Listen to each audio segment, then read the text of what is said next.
기도하옵나이다. 아멘. 오늘 말씀 한번 따라서 해보겠습니다. 사명자의 자세. 겟세마네 동산에서 기도를 바치신 예수님이셨습니다. 그리고 그날 밤에 로마 군인들과 대제사장에게 속했던 그런 무리들에게 잡히시게 됩니다. 그런데도 예수님은 그런 위기 상황에서도 아주 당당하게 대처하시는 그런 모습을 보게 됩니다. 내가 그 사람이다. 부인하지 않았으면 내가 바로 그 사람이다. 너희가 찾는 바로 그 나사렛 예수다. 분명하게 밝히십니다. 오늘도 선포되는 이 말씀에서 모두 다 주님을 만나시는 체험들이 이루어지는 귀한 시간 되기를 예수 이름으로 축원합니다. 특별히 여러분 각자에게 명하신 하나님의 사명을 어떠한 자세와 모습으로 감당해야 될 것인지, 내게 주신 이 직분을, 내게 주신 사명을 어떻게 감당해야 될 것인지 새롭게 각오하고 결단할 수 있는 그런 귀한 역사가 넘치는 시간 되기를 예수 이름으로 축원합니다. 주님으로부터 사명을 받은 성도들의 자세와 그런 모습 여러 가지가 있을 수 있습니다. 오늘 우리에게 주시는 말씀은 이것입니다. 사명을 받은 우리들은 강압으로 인한 것이 아니라, 억압으로 인한 행동이 아니라 언제나 감사에서 나오는 자발적인 순종함이 이루어질 수 있어야 되는 것입니다. 할렐루야. 따라서 봅니다. 자발적으로 순종합시다. 성 프란체스코에 관한 이야기가 있습니다. 어느 날 성 프란체스코가 수도원에서 농사일을 하고 있었는데 젊은 두 사람이 수도사가 되겠다고, 그 성 프란시스코의 제자가 되겠다고 두 사람이 찾아오게 됩니다. 본래 수도생은 아주 엄격하게 선발해서 제자를 삼게 되는 법입니다. 그때 마침 배추 모종을 하고 있었는데 프란체스코는 그들에게 배추의 모종을 주면서 테스트를 하게 됩니다. 이 배추를 거꾸로 심으라. 이 배추 모종을 거꾸로 심으라. 배추의 뿌리를 하늘로 하고 줄기를 땅으로 향하여 심으라고 말해주는 것입니다. 프란체스코는 그렇게 말하고 들어가 버렸습니다. 제자가 되겠다고 찾아온 두 사람, 그 사람들은 어떻게 했을까요? 한 후보생은 이렇게 했습니다. 이거 선생님이 말씀하시는 것이니 내가 그렇게 해야지. 그리고 말씀하신 대로 배추의 모종을 거꾸로 심었습니다. 우리가 심는 것은 뿌리를 땅으로 해서 심어야 되지만 프란체스코는 시험해 보기 위해서 그 사람들에게 지금 뿌리를 하늘로 해서 줄기를 땅으로 심으라고 지금 말해준 것이. 근데 이 후보생은 말씀하신 그대로 배추의 모종을 거꾸로 심었습니다. 뿌리를 하늘로 가게 하고 잎을 땅으로 가게 해서 심었습니다. 그러나 다른 한 사람은 이렇게 생각했습니다. 배추 뿌리를 하늘로 해서 심다니 그것은 말도 안 돼. 어떻게 그렇게 심어? 이것은 세상 이치도 맞지도 않아. 그렇지요? 세상 이치대로 한다면, 우리가 평상대로 했던 대로 행한다면, 우리가 알고 있는 지식대로 행한다면 배추의 뿌리를 하늘이 아니라 땅으로 해서 심어야만 것입니다. 그렇잖아요? 우리가 어떤 식물을 심을 때, 모종할 때 뿌리를 땅에 심는 거죠. 줄기를 심는 건 아니잖아요? 그게 맞는 것입니다. 그래서 다른 제자는 프란체스코의 말이 아니라 자기 판단했던 대로 세상의 이치대로 뿌리를 땅으로 해서 그대로 심었습니다. 프란체스코는 저녁이 다 되어서 나와보게 되었습니다. 그리고는 배추 모종을 거꾸로 심었던 사람을 수도사의 제자로 뽑게 되었고, 자기 판단에 따라서, 자기 지식에 따라서 배추 모종을 그대로 올바로 심었던 그 사람은 집으로 가라고 돌려보냈습니다. 왜 그랬을까요? 왜 그랬을까요? 성 프란체스코의 판단 기준은 그것이었습니다. 일이 합리적이냐 불합리적이냐 그것이 중요한 것이 아니었습니다. 그 결과가 어떠하느냐 그것이 중요한 것이 아니었습니다. 누가 말씀했느냐를 더 중요하게 생각한 것입니다. 다시 말하면 제자가 되려고 찾아온 사람들이었기에 선생님으로 모시려고 했던 성 프란체스코의 말씀에 순종하고자 하는 자세가 되어 있느냐, 바로 그것을 중요하게 판단하게 된 것입니다. 비록 배추 모종을 거꾸로 심는 것이었지만, 거꾸로 심으라고 말을 했었지만 선생님의 말씀에 순종하고자 하는 그 자세가 되어 있느냐? 바로 그것을 보고 판단하게 된 것입니다. 여러분, 누가 말씀했느냐? 그것이 대단히 참 중요합니다. 선생님이 말씀했느냐? 그것이 중요한 것입니다. 부모님이 말씀했느냐? 그것이 정말로 중요한 것입니다. 하나님이 말씀했느냐? 예수께서 말씀했느냐? 그것이 중요한 것입니다. 우리가 할 일은 그 말씀에 순종할 따름인 것입니다. 선생님이 말씀하신 것이기에 순종하게 되는 것이요, 부모님이 말씀하신 것이기에 우리가 순종하게 되는 것입니다. 부모님이 말씀하셨으니까, 존경하는 사랑하는 부모님 말씀하셨으니까 내가 힘들어도 이해하고 대답하고 나가게 되는 것이죠. 하나님이 말씀하셨고 우리의 주인이시며 구세주이신 예수님이 말씀하셨기에 우리는 순종하게 되는 것입니다.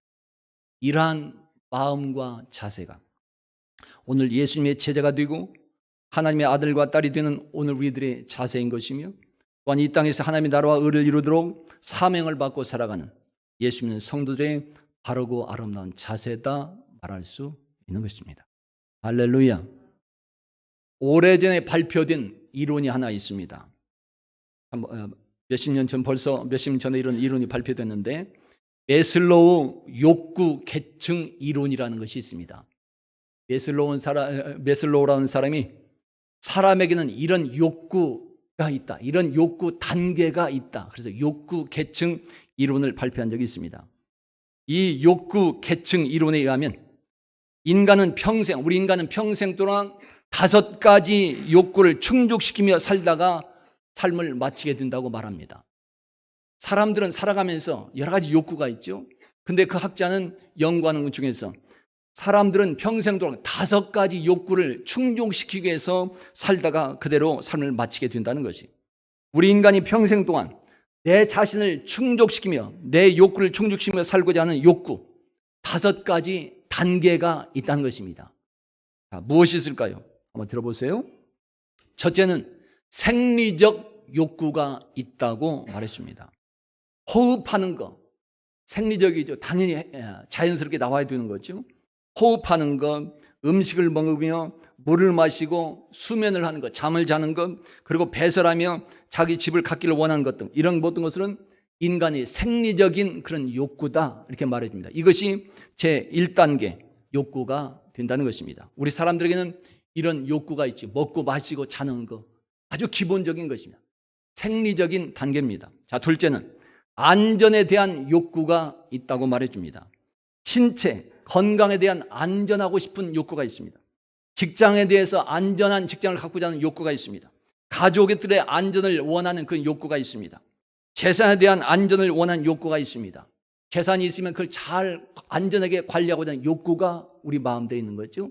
이것이 2번째 단계의 욕구가 됩니다. 자, 안전에 대한 욕구. 자, 3번째는 애정과 소속에 대한 욕구가 있다고 말해줍니다. 우정의 욕구, 친구들 간의 그런 우정을 쌓아가는 그런 좋은 친구 관계를 갖고자 원하는 그런 욕구가 있으며, 가족 사랑의 욕구가 있습니다. 가족들 간에 서로 사랑하면서 잘 행복하게 살기를 원하는 욕구들이 우리 마음에 있습니다. 또 성적 친밀감을 갖기를 원하는, 애정을 나누기를 원하는 욕구도 우리 마음속에 있습니다. 이것이 3번째 욕구 단계가 된다는 것입니다. 4번째는 자기 존중함의 욕구가 있다고 말해줍니다. 자신감이 넘치는 삶을 살기를 원하고, 어떤 이를 성취감의 기쁨을 누리기를 원하며, 누군가에게 내가 존경을 받기를 원하며 살기를 원하는 욕구가 우리 마음속에 있다는 것입니다. 우리 모두가 다 그렇습니다. 그래서 우리 사람들은 대부분이 인생의 나이가 50이 넘기 시작하면 명예를 원한다는 말이 맞는 것 같아요. 많은 사람들이 그렇습니다. 50이 넘어가면서 이제 이런 명예를 얻으면서 존중을 받기를 원하는 그런 사람들의 마음이 나타나는 것 같아요. 주변에 많은 사람들이 그런 모습을 보게 됩니다. 이렇게 이것이 4번째 단계입니다. 자기 존중받고자 원하는 욕구. 그리고 5째는 자아 실현의 욕구 단계가 있다고 말해줍니다. 도덕성을 갖춘 그런 아름다운 삶을 살고 창의성을 발휘하며 살아가며 자발성을 가지고 자유를 마음껏 누리는 그런 삶을 살기를 원하며 드디어 내가 원했던, 정말로 주님께서 원하셨던 그런 삶을 살기를 원하는 자아 실현을 하고자 하는 욕구들이 우리 마음속에 있다고 하는 것입니다. 이것을 주장한 메슬로우는 인간의 이런 욕구는 낮은 수준의 욕구가 충족이 되게 되면 계속해서 다음 단계의 욕구로 올라가게 된다고 말해줍니다. 가령 생리적 욕구가 1단계 욕구가 충족되면 2단계로서 안전하게 되기를 원하는 욕구가 발생하게 되고, 안전해지면 애정을 원하는 욕구가 있기를 원하고, 그것이 충족되면 자기 존중을 받고 싶어하는 단계로 올라가기를 원하며, 더 나아가서는 드디어 자아 실현을 하고자 원하는 그런 단계가, 그런 욕구를 가지게 된다는 것입니다. 그래서 우리들 누구나 이런 5단계 중에 어딘가에는 꼭 속해 있게 된다 말해주고 있습니다. 이 이론이 정말 맞는 것도 같습니다. 정말로 맞는 말이 될 수도 있습니다. 그러나 메슬로우의 주장이 모두 다 맞는 것은 아닙니다. 그의 주장이 이해가 되기는 하지만 대부분 그렇게 될 수 있다, 그런 마음을 가집니다. 저도 인생을 살아가면서 그런 것을 느껴봅니다. 또 주변 사람들도 많이 그렇게 봅니다. 그렇게 되어가는구나. 대부분이 그렇게 된다는 것을 보게 되지만 반드시 꼭 그런 단계를 거쳐야만 되는 것은 아닐 때도 있더라는 것이에요. 메슬로우의 욕구 단계 과정을 거치지 않아도 참 자유와 행복을 누릴 수 있는 하나님의 방법이 있기 때문인 것입니다. 왜 그럴까요? 하나님이 함께 하시면 우리 욕구의 변화가 생겨나기 때문인 것입니다. 하나님이 우리와 함께 하시면, 우리에게 임하시면, 하나님께서 우리를 축복해 주시면 우리들 인간의 욕구 단계를 훨씬 뛰어넘는 참 행복과 자유와 기쁨까지 누릴 수 있게 되더라는 것입니다. 할렐루야. 하나님이 함께 하시면, 하나님께서 우리 인생에 개입을 하시면 우리들의 인생 욕구가 아래로부터 차근차근 올라가는 것이 아니라 단계를 훨씬 뛰어넘는, 훌쩍 뛰어넘는 역사도 일어날 수 있는 것입니다. 1단계에서 4단계를 거치지 않고도 곧바로 가장 고상한 5번의 욕구 단계, 즉 자아 실현할 수 있는 역사도 함께 일어날 수 있는 것입니다. 할렐루야. 그 비결이 무엇일까요? 인간이 가지는 욕구의 과정을 하나하나 거치지 않더라도 하나님의 은혜와 축복을 받고 단번에 자기 자아 실현의 승리를 쟁취할 수 있는 그런 삶의 비결, 그것은 바로 하나님의 말씀에 아멘하며 순종하며 나가는 생활인 것입니다. 아멘. 할렐루야. 그 말씀의 순종함이 참된 성도의 모습이 되는 것이며, 또한 성숙한 성도의 모습이고, 또 참 사명자의 자세며 예수 믿는 성도의 아들, 딸들의 신앙 인격이다 말할 수 있습니다. 그리고 바로 이렇게 순종함이 내 자아 실현도 드디어 이루는 축복을 받고 기쁨도 누리게 되는 것입니다. 성경에서 말씀하는 신앙 인물들이 그랬던 것을 우리가 살펴볼 수 있습니다. 노아가 그래했었고 아브라함이 그래했었습니다. 모세가 그렇게 순종함으로 인해서 하나님의 놀라운 축복을 체험했었고, 다윗 왕도 그렇게 순종함으로 인해서 하나님의 놀라운 사랑과 은혜를 체험하며 자아 실현을 이루고 더 나아가서 존귀에 쓰임받는 역사도 임할 수 있었습니다. 그들은 모두 다 하나님의 말씀에 아멘하고 순종함으로 인간의 욕구 단계 과정을 뛰어넘는 하나님의 축복을 또한 사랑을 받고 누렸던 그런 사람들입니다. 그들은 때때로 힘들고 어려운 그런 순간이 닥쳐왔었지만, 그러나 그런 순간에서도 세상에 빠지지 않았고 오직 하나님께 초점을 맞추며 다시 회개하고 돌아올 수 있었고 각자의 주신 말씀에 아멘하며 순종해 나갔던 그런 사람들입니다. 그럴 때 하나님은 그들 모두에게 약속해 주셨던 대로 축복해 주셨으며 그들의 자아 실현뿐만 아니라 더 나아가서는 하나님의 인류 구원 계획하심에 존귀하게 쓰임받는 인생으로 살아갈 수 있었습니다. 할렐루야. 세계 역사에서도 그런 사람들의 예를 얼마든지 우리가 찾아볼 수 있습니다. 그중에 넬슨 만델라가 그러하다고 말할 수 있고, 독일의 신학자 본 휘퍼 같은 사람도 그러했다고 말할 수 있습니다.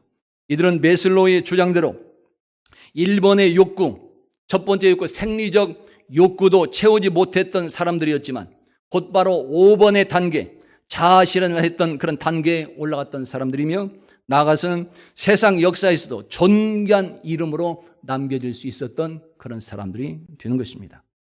그러나 하나님의 말씀에 순종하지 않으면 예수의 욕구 단계가 이루어지지 않는 것은 물론이요, 우리 인간에게 주어진 모든 것까지 다 잃어버리는 슬픈 인생으로 낙오가 될 수밖에 없습니다. 성경은 실제로 그러한 사실을 분명하게 밝혀주시고 있습니다. 불순종으로 인했던 모든 것을 다 잃어버리는 그런 슬픈 인생의 모습들, 그 첫 번째 사람이 바로 아담입니다. 첫사람 아담, 이 시대를 살고 있는 모든 사람들의 생명이 아담, 바로 그 사람에게서 시작이 됐다고 말할 수 있습니다. 그래서 첫사람입니다. 그 아담으로부터 온 인류가 지금 이렇게 퍼져나가게 되는 거죠. 지금 우리 인간의 유전자는 모두 다 아담 그에게서 물려받은 것이라고 말할 수도 있습니다. 그래서 첫사람 아담은 우리들의 표상이고 근본이다 말할 수도 있습니다. 아담은 모든 인간으로부터 존경받아야 마땅하고 또 사모함의 대상이 될 만하다고도 말할 수 있습니다. 그러나 유감스럽게도 모든 인류의 타락에 대한 책임을 아담 홀로 질 수밖에 없게 되었습니다. 왜 그래요? 그것은 하나님의 말씀에 불순종했기 때문에 그렇습니다. 이렇게 되어서 성경 로마서 5장은 우리에게 이렇게 말씀하고 있습니다. 다 같이 한번 보실까요? 앞에 보이시죠? 로마서 5장 시작. 한 사람이 순종하지 아니함으로 많은 사람이 죄 있는 것 같이. 아멘. 아담이 순종하지 않음으로 해서 우리 모두가 다 죄인 되었다 말합니다. 그 아담의 뒤를 이어서 가인이 불순종함으로 모든 것을 잃어버렸고, 이스라엘의 초대왕 사울이 불순종함으로 모든 것을 잃어버리는 슬픈 인생이 될 수밖에 없었습니다. 그리고 또 오늘날도 많은 사람들이 그렇게 하나님의 말씀에 불순종하고 살아감으로 인해서 약속된 행복을 놓치고 평안을 잃어버리는 괴로움과 슬픔의 나락으로 빠져들고 있습니다. 그러함에도 하나님은 다시 한번 우리 모두에게 새로운 기회를 주시고 있는 것입니다. 하나님은 우리 인류가 모두가 구원을 받기를 원하고 처음 약속해 주신 자유와 행복과 평안까지 누리기를 원하고 있는 것입니다. 그래서 하나님의 아들을 우리에게 보내주시게 된 것이며 그분이 바로 예수 그리스도가 되는 것입니다. 아멘. 할렐루야.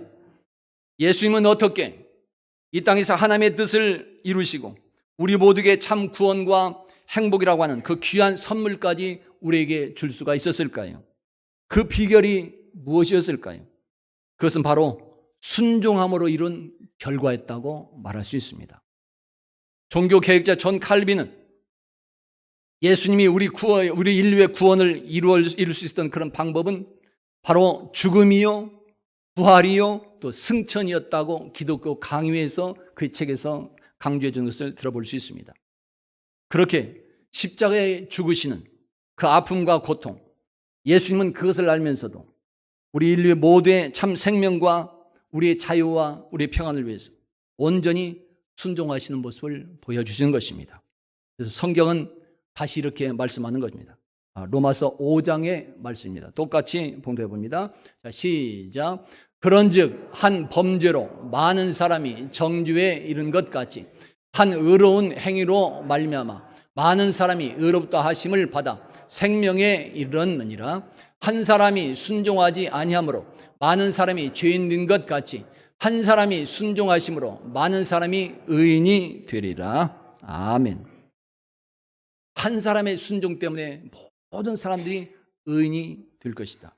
그 예수를 오늘 우리들의 주님으로, 우리의 하나님으로, 나의 구세주로 믿고 영접하게 될 때 첫사람 아담의 불순종 때문에 잃어버렸던 모든 것들을 우리들이 다시금 되찾아 누리게 되는 참된 자유자와 행복자로 살아갈 수 있게 되는 것입니다. 할렐루야. 특별히 예수님의 그 순종함은 어떤 강압이나 억지가 아니었습니다. 강압에서 행했던 예수님의 모습이 아니었습니다. 아버지 하나님의 사랑과 은혜를 알고 그 감사함에서 나오는 자발적인 자원하는 순종이었다고 성경은 말씀해 주고 있습니다. 바로 이것이 우리 주님 예수 그리스도의 인격이라고 말할 수 있는 것입니다. 예수님의 자발적인 순종, 이러한 진리를 오늘도 요한복음 18장 4절에서 말씀하고 있습니다. 다 같이 보실까요? 똑같이 보십니다. 시작. 예수께서 그 당할 일을 다 아시고 나아가 이르시되 너희가 누구를 찾느냐? 아멘. 다 알고 있었다 말씀합니다. 무엇을요? 예수님은 십자가의 고통과 죽음을 다 알고 있었습니다. 그러면서도 자발적으로 순종하셨다는 사실을 보여주고 있는 것입니다. 성경 곳곳에서 그렇게 자원해서 자발적으로 행하라고 우리에게 말씀하고 있습니다. 이스라엘 백성들이 출애굽하여 성막을 지을 때 예물을 드리라 말씀하시는데 그때 예물도 자원해서 하라고 말씀하십니다. 그래서 그 말씀에 따라서 우리 열림과 성전 건축하는 데 있어도 강요하지 않고 장로들과 당회에서 상의할 때 강요하지 않고 억압이 아니라 자원해서 스스로 드리는 예물이 되도록 하자고 당회에서 결정한 바가 있었던 것입니다. 이스라엘 백성이 성막을 건축할 때 하나님께 예물을 드리는데 자원해서 예물을 드리게 되었습니다. 또 절기를 지킬 때도 하나님의 절기를 지킬 때도 감사하면서 자원하는 마음으로 예물을 드리라고 말씀하셨습니다. 초대교회 성들이 헌금할 때도 시련 중에도 기쁨이 아니라 괴로움과 많은 환난 중에 있었음에도 자원해서 그들은 하나님께 예물을 드리고 헌금을 했었고, 성도들을 구제하고 교제할 때도 그들이 자기 논밭을 팔아서 자원해서 그렇게 내놓고 행하는 모습을 보여줄 수 있었던 것입니다. 그래서 철학자 아리스토텔레스는 이렇게 권면해 주고 있습니다. 악한 사람은 두려워서 순종하고 선한 사람은 사랑 때문에 순종한다. 그렇습니다. 악한 사람은 꼭 매를 맞고야 순종하는 척하게 됩니다. 그러나 선한 사람은 정말로 참된 성도는 그 깊은 뜻을 알기 때문에 예수님처럼 자발적으로 순종하게 되는 것입니다. 선한 사람은 정말로 참된 성도는 그 사람을 사랑하기 때문에 순종하게 되고 존경하기 때문에 순종하며 자발적으로 순종하고 자신에게 베푸신 사랑과 은혜를 알기 때문에 언제나 감사하며 자원해서 순종하게 되는 것입니다. 이렇게 자발적인 순종, 바로 이것이 예수께서 아버지 하나님이 명하신 사명을 감당하시던 그 자세와 인격이 되는 것이며, 그리고 예수님의 제자로서 사명을 받고 살아가는 오늘날 우리들의 인격이며 자세가 되어야 하는 것입니다. 할렐루야.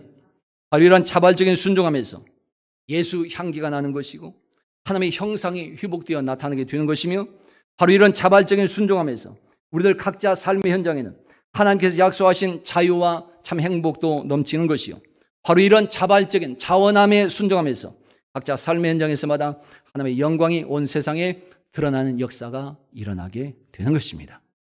우리 열린교회에 이런 자원하는 사람들이 많을 때 더 기뻐지고 더 잘되며 부흥하며 승리한 역사도 넘쳐나게 되는 것입니다. 할렐루야. 성도 여러분, 오늘 저와 여러분 누구일까요? 각자 사명에 자발적으로 순종하는 사람일까요? 주어진 직분에 자발적으로 순종하고 있을까요? 아니면 강압이나 억압에 의한 순종하고 있을까요?